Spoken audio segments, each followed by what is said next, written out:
Welcome to వని వంటిల్లు. ఈరోజు అందరికీ ఇష్టమైన మిరపకాయ బజ్జీ మనం ఎంతసేపుడికి తిన్నా క్రిస్పీగా టేస్టీగా ఎలా తయారు చేసుకోవాలో చూద్దాం. మనం ఈ విధంగా పిండి కలుపుకుని తయారు చేసుకుంటే మిరపకాయ బజ్జీలు తింటూనే ఉండాలనిపించే అంత రుచిగా అనిపిస్తాయి. మనకి ఎన్ని మిరపకాయలు కావాలో అన్ని మిరపకాయలు తీసుకోండి. శుభ్రంగా కడుక్కుని శుభ్రంగా తడి అనేది లేకుండా తుడుచుకుని చూడండి, ఇలా ఒక్కొక్క మిరపకాయని తీసుకుని మధ్యకి అడుగు అనేది తెక్కకుండా మధ్యకి ఇలా ఘాటు పెట్టుకోవాలి. చాకుతో ఇలా ఘాటు పెట్టుకోండి. లోపల ఏమైనా సీడ్స్ ఉంటే తీసేయండి. మనకి కారం అనేది సీడ్స్ ద్వారానే వస్తుంది. సీడ్స్ తీసేస్తే కారం అనేది ఉండదు. చూడండి, ఇలా విత్తనాలన్నీ తీసేసుకుని పక్కన పెట్టుకోవాలి. ఈ అంచుల్ని కొద్దిగా ఇలా కట్ చేసేసేయండి. ఇలా మిరపకాయలన్నీ రెడీ చేసుకుని పక్కన పెట్టుకోండి. ఇట్లా అన్నీ కట్ చేసుకుని మనం మిరపకాయలని రెడీ చేసుకున్నాం కదా. ఇప్పుడు మన ఇళ్ళల్లో చింతకాయ పచ్చడి అనేది ఉంటుంది కదా, మనం కారం అనేది వేయకుండా ఇలా ఉంటుంది. ఇది లేదనుకోండి, మీరు చింతపండు గుజ్జు తీసుకోండి. నేను ఇలా చింతకాయ పచ్చడిని తీసుకున్నాను. దీనిలో మనం కొద్దిగా ఇప్పుడు వామును వేసుకుందాం. కొంచెం నలిపి కొద్దిగా వాము వేసుకోండి. వాము వద్దనుకుంటే వాము శనగపిండికి డైజెషన్కి కూడా బాగుంటుంది. ఇలా నలిపేసి వాము అనేది వేసుకోండి. లేకపోతే మీరు జీలకర్ర కూడా వాడచ్చు. మొత్తం ఒకసారి ఈ చింతపండు గుజ్జులో కలుపుకొని ఇప్పుడు ఒక్కొక్క పచ్చిమిరపకాయని తీసుకుని ఈ మధ్యలో మనం పెట్టుకోవాలి. చూడండి, ఈ విధంగా పెట్టుకుంటే సరిపోతుంది. ఇట్లా అన్ని మిరపకాయలకి కూడా దీన్ని పెట్టుకుని పక్కన పెట్టుకుందాం. ఇలా మనకి మిరపకాయలన్నీ రెడీ అయిపోయినాయి. ఇప్పుడు దీన్ని పక్కన పెట్టుకుని ఒక మిక్సింగ్ బౌల్లో 1 కప్పు శనగపిండి తీసుకోండి.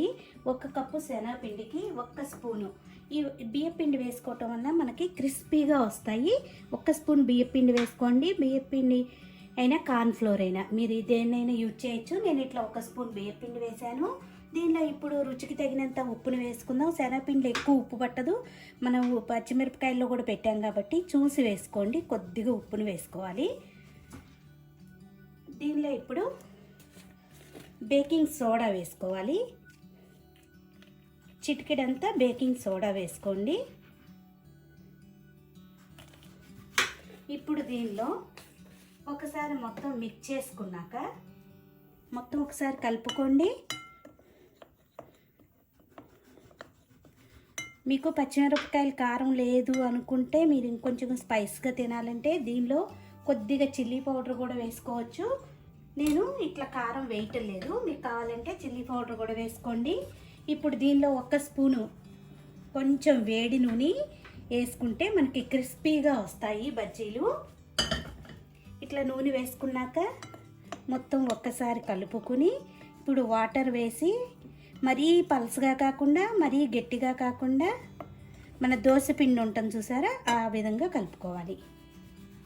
ఇప్పుడు కొద్దిగా వాటర్ని వేసుకుంటూ కలుపుకుందాం.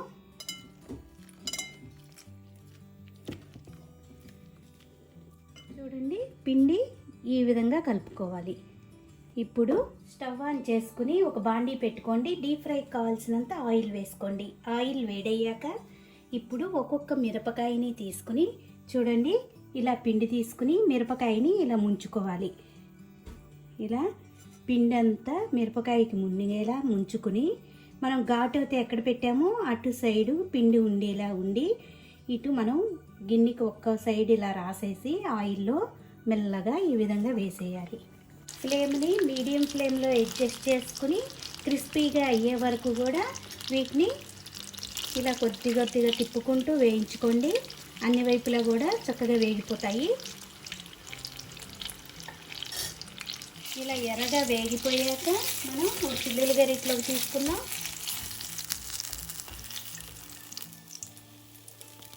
చూడండి, ఎంతో క్రిస్పీగా మనకి మిరపకాయ బజ్జీలు వచ్చేసినాయి.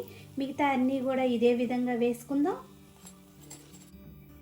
చూడండి, ఎంతో ఈజీగా మనకి మిరపకాయ బజ్జీలు రెడీ అయిపోయినాయి. ఎంతో క్రంచీగా ఉన్నాయి తినడానికి.